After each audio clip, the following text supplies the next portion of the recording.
You ever wake up, look out your window, and realize the world's gone sideways? Like, not just a little, but so far off the rails you're not sure if you're still dreaming? That was me the morning I found my own damn ranch turned into a parking lot.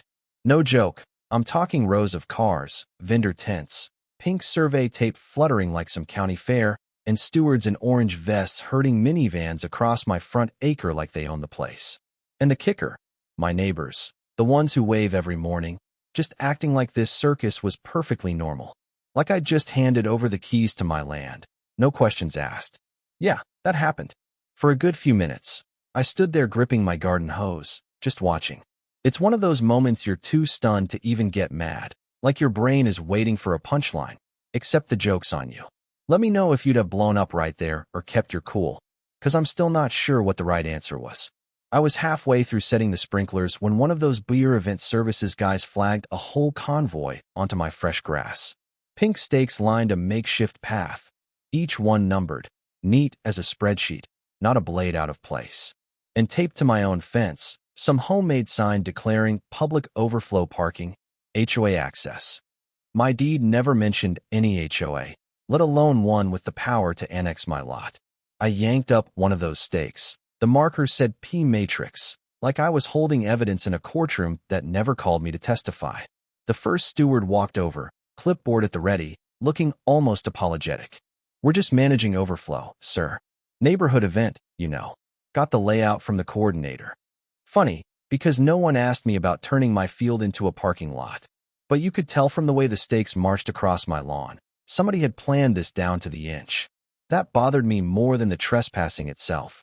This wasn't a spur-of-the-moment overflow. This was a commercial blueprint. My accountant neighbor, Lisa, wandered over. She's got a nose for budget lines and HOA shenanigans, never misses a board meeting. Did you approve this? She asked, already knowing the answer. I shook my head. Guess my land became community property overnight. She scowled, said there'd been a mysterious budget item marked revenue enhancement, but nobody'd explained it. Now I knew why. Then the supervisor rolls up in his beer van, unloading cones and signs, and he's shocked, really honestly shocked, when I introduced myself as the actual landowner. He kept insisting, we have approvals. Denise from the events committee handled it. Denise. Never met her. Didn't even know the HOA had an events committee. But this guy had clipboards, site plans, and a stack of laminated permits like it was all squared away. Here's where it gets weird. He won't show me the paperwork. Says it's back at the office. So I start filming. Neon cones, the vendor uniforms, the cars cutting new ruts into my field. If this went to court, I wanted a record from the start. The stewards didn't like that. They asked if I had consent to film them on my own property. Can you imagine? Lisa stood by, taking it all in. She whispered, I've seen Denise at the meetings. Always pushing for more events. Talks about maximizing resources. I never realized she meant mine. Pulled up the neighborhood portal on my phone. There it was, my parcel tagged as Zone P for parking, smack in their event map. The arrogance of it just blew me away. Lisa said I should call Ellen at the county office. She's the records specialist, handles land disputes every day. Fire Marshal Tom, too. He keeps HOA politics out of county business, which is rare around here. Those folks might be my only lifeline if this circus kept going. But all morning, cars kept rolling in, stewards waving them on like they were airport ground crew, and every protest of mine just bounced off their orders. Either they were duped by fake papers or someone had really convinced them I was on board. Word got out there'd be a community meeting about parking cooperation. I didn't get an invite, but Lisa shot me a text with the details. Turns out, my land was up for a vote. I showed up anyway, walked right into a slideshow by Denise, charts and graphs, event attendance numbers, and of course, my field, labeled as Solution Parcel. When I introduced myself, dead silence. I'm Jake Hollis, owner of the lot you're all discussing. No one asked my permission. Denise, cool as a cucumber, said, we assumed you'd want to support the neighborhood. That's code for conform or be the bad guy. Folks started coming at me after, some with sympathy, others downright annoyed. One couple said I should just go along for the sake of peace. Another muttered about taxes and community spirit. The pressure was real, and it only got heavier when kids taped "Thank you, Jake" signs to my fence, before the meeting was even over. Lisa cornered me with more budget dirt. Resource access funding, she whispered. It's a lot of money. Somebody's making a business out of your field. That changed the whole game. This wasn't about neighborly goodwill. It was a revenue play. Fire Marshal Tom was there, too, kept his head down, answered only technical questions. He didn't bite when Denise tried to pull him into her emergency access argument. Next, Denise circulated a petition for shared parking. Already had 15 signatures.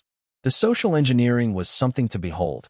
Peer pressure from families who wanted events, retirees worried about property values. Everyone nudged to believe the greater good outweighed individual rights. But I went home, dug out my deed, and started copying it. Handed out a dozen to neighbors with highlighted boundary lines. Some were shocked to see how things really stood. Others didn't care. Community unity trumped law for them. Denise, meanwhile, spun me as the fun-hating villain. Like standing up for my deed made me the enemy of every bake sale and kids' soccer game. The narrative was slick. Lawful ownership turned into selfish obstruction. The longer I watched, the more I saw the plan for what it was, a permanent, money-making parking lot, not just event overflow. Vendor crews measured, marked, and painted with a precision you'd expect from pros, not volunteers. Heavy chalks stamped PW. Custom gear shipped in for the job. I documented it all, ruts in the dirt, before and after shots, timestamps, you name it. Then came the twist. Local news showed up, camera in my face, questions sharp as knives. Why are you blocking neighborhood events? Don't you care about families? They aired it that night, called me the selfish landowner, holding the community hostage. Denise and the board played their part on camera, acting heartbroken for the kids. Not a word about deeds, boundaries, or the fact that this common space was legally my space. The backlash online was fast and brutal. Forums filled with typical selfish rancher, and just let the kids have their fun. Nobody wanted to hear about property rights. Emotion always wins. For a minute, I questioned myself. Was I really being too stubborn? But then I looked again at the facts. This wasn't about neighborliness. It was about taking what isn't theirs. Things escalated from there. Vendor trucks blocked my driveway, claimed it was maintenance. Stewards hinted my contractors might have trouble if I didn't play ball. They created choke points, literally forcing me to ask permission to move around my own land. The intimidation wasn't subtle anymore. So I called the sheriff. Deputy Aaron Blake showed up, professional as they come, documented everything, photos, incident numbers, the works. Vendors got real quiet when law enforcement arrived. Suddenly, those approvals disappeared.